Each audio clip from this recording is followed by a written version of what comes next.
Well, like as I said earlier, I think that the nature of the war and the nature of the domestic factions in both countries, because you see very hawkish people in Zelensky's camp, like Alexei Danilov, the national security advisor, talk about defeating Russia, dismembering Russia, denuclearizing Russia. You see very similar kinds of hawks in the Russian camp, like Yevgeny Prigozhin, the Wagner Group head, or Ramzan Kadyrov in Chechnya, who would be open to using tactical nukes and or want a general mobilization of war economy.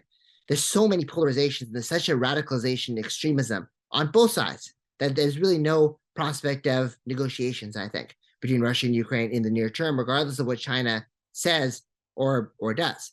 China is coming and trying to present itself as some kind of a middle ground stakeholder here, and its positions are very similar to what is used in other conflicts like Libya, Syria, conflicts across Africa. So this is nothing new really for the Chinese.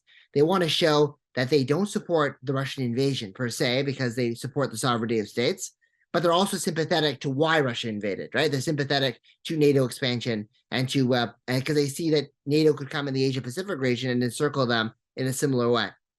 So I think that China is just trying to burnish its reputation as a conflict mediator and as a force for de-escalation and show that it really has a middle ground position between the Ukrainian point of view and the Russian view.